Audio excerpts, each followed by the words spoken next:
Hi, my name is Jessie and this is the Math Shop. Actually my first video ever, so I'm really excited to be making it, and I am really curious about how you feel about it, what you think about it. Was it useful for you? Please let me know. So basically after university, I studied mathematics at the University of Amsterdam, and after that I started tutoring a lot, like full time, and over the years I taught hundreds of kids in all levels of high school. And yeah, I had some natural talent for it, but over the years I did really come to master it, and now I really understand also how I can teach other people how to tutor their kids and how to help each other with mathematics. And so basically, even though I like tutoring a lot and I like teaching a lot, I found the curriculum and the way that mathematics is being taught in at school very limiting and sometimes even destructive. That yeah, I've decided to create my own materials, my own activities and games and workshops. And if you want to know more about that, you can find on my website. But in the meantime, kids are still struggling at school and parents are still struggling watching their kids struggle, and they want to help but they don't know how. So I decided to make this video and I really hope it's helpful for you. So let's dive in. So before we start talking about the solution, let's start talking about the problem. What is the problem? The mathematics is not the problem, and your kid is not the problem. Your kid is not dumb, and in fact your kid is very smart and can actually do everything that is being done in school, and so can you. And I know this from experience because I've worked with many teenagers from many backgrounds, and I've seen all of them grow and flourish with the appropriate guidance. So then what is the problem? Well, the problem is that, in my opinion, mathematics in high school has lost its meaning and is losing more and more meaning every day. Okay, so what do I mean with that? So first of all, put yourself 10, 20, 30, 40, 50 years back when you were in high school. Almost every adult that I talk with these days, they have some kind of negative memory, some kind of trauma, some kind of bad thing concerning mathematics. Not all, but most of them. And I understand that because, you're in puberty and a lot is changing. Who knows what your background is, what home you're coming from. So you have like a lot of things to focus on, and then they kind of force you, actually, by law, you have to go to school. They force you actually to study that. And even though the content is actually very interesting, I totally understand that that is not what teenagers in general want to focus on a lot. And so they resist, they get frustrated, they get afraid, they get also punished. And this causes for a very negative vibe around mathematics. That was you when you were in high school. So can you imagine now being a teenager today and being today in high school? So they actually have the same problems that we had when we were in high school, being a teenager and dealing with all that. And at the same time, they are dealing with so many other things. There's internet and there's smartphones, and they have all their access to a lot of good things, but also a lot of bad things like wars and climate change and recession, all of those things that are really, really in their face right now. And in the meantime, TikTok and Instagram is taking away all their attention. And at the same time, what is happening inside the schools has not changed.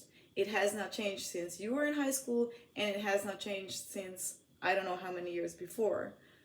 And that's what I mean when I say that the meaning has been lost, because it is totally detached from the outside world.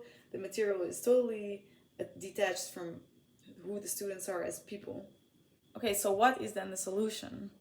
I have a very inherent belief, and all my work is built on that belief, that all us humans, all us Homo sapiens, all us thinking humans, have a very, very inherent capability for logical thinking. That's what we do. We are humans, we think. And accessing this part of our brain doesn't only bring us like happiness, it also, I think, is necessary to being able to access that in order to live a fulfilling life. So this is very important to me, that every human has this capability, super strong capability for logical thinking. How do I use that to put meaning back into mathematics in high school. I've been starting to see math in high school more as a tool for accessing your logical brain. It's like a bridge into that logical brain. You can do other things. You can do philosophy or who knows what. But mathematics definitely is one of the tools. When I said before, what is the problem? And I said the problem is not the math. That's what I meant. The mathematics, what they do or how they study, that's not the problem. It's just a bridge into your mind. So it's all about logical thinking, it's all about abstract thinking, and that is one of the main things that actually makes us human. So let's go on to the 3 tips that I want to give you today that actually kind of do that. Tip number 1 is be calm. I know math is scary. I know it can be frustrating, it can be very hard. But one thing that I have seen over the years and experienced is that frustration is a super big no-no when trying to access your logical brain. Frustration doesn't only block the input of new information, it also causes kids to literally forget really simple things that they've been doing for years. And they get so frustrated and so blocked by the stress, and they forget to breathe, that this is just super destructive. The kids are already having a hard enough time keeping up with everything and keeping up with math. They do not need your emotions. You have to leave your emotions and your traumas and whatever, you have to leave that away from the math table. You are there to help them. You are there to help them build their bridge into their minds.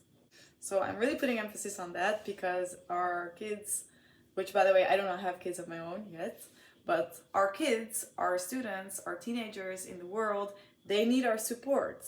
And they're already having enough stress and trouble. So stay calm. But how, you ask, how do I do that? A lot of adults really honestly freak out themselves when they look at the book and they see all these symbols and abstract figures. It can be super stressful, but stay calm. Look at the book and breathe and just step by step start reading.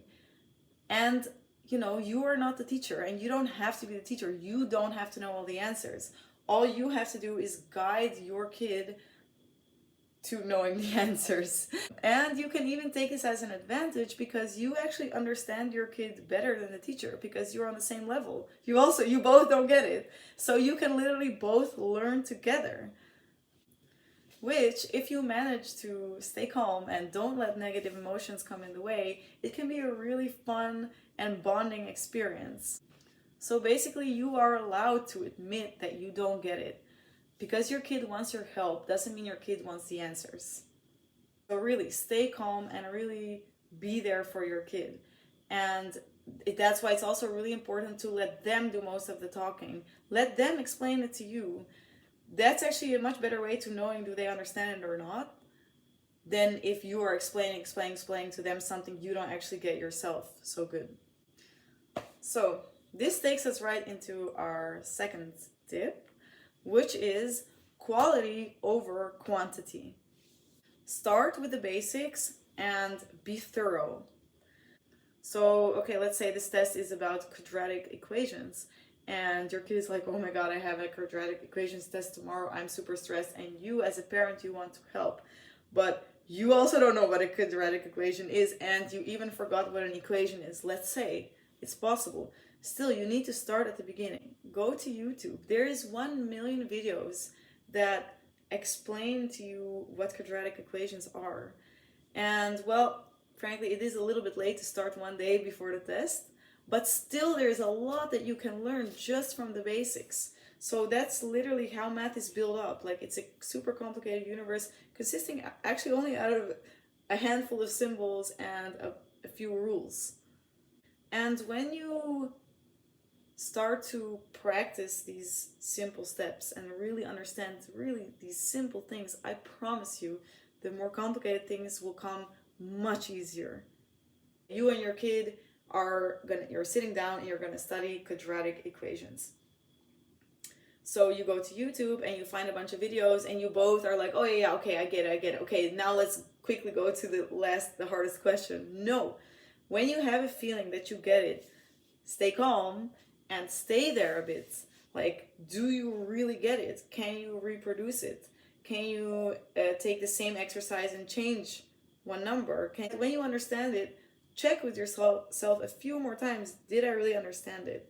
Like the simplest things. A lot of what mathematics really is about and what tutoring mathematics really is about is also really about getting this spark in your mind. And I think each and every one of us can relate with that moment when you really like something clicks. And it doesn't have to be in mathematics, it can be in any field of life. But like for me, that moment, it literally feels like, whoa, my brain just grew bigger. Like that, like amazing feeling. And this feeling can bring so much joy, so much power, so much confidence and motivation to study more. And that's the whole meaning actually of like getting it. This spark, this epiphany moment feeling, that's what you're going for. And when you notice that your kid is having such a moment, like zoom in on that and stay there and repeat it a few more times so that they really get it. Because once you really get it, you're not going to forget it. Okay, maybe you're going to forget the details, like, but that spark, that growth, that will always be there. And that's what we're going for. So stay calm and quality over quantity. So now, as a third tip, I actually did want to end with some more practical ways of how to improve your math and your kids' math. One really important thing is to keep your work, your paper neat. Make sure to write really clearly what you mean. And you can write that in English or in whatever language you're living in. If you have a quadratic equation and you want to plug in some value for x, you can literally write, we plug in the value for x4. Like, just write it down. Like, be calm and take your time writing things down neatly and correctly. This actually does show, do you understand it or not? Furthermore, you want to be able to read your notes back so that you can check yourself, did you understand it or not? And of course, how can your teacher give you points if they cannot even read it? Second practical question is, you really want to read the question super well.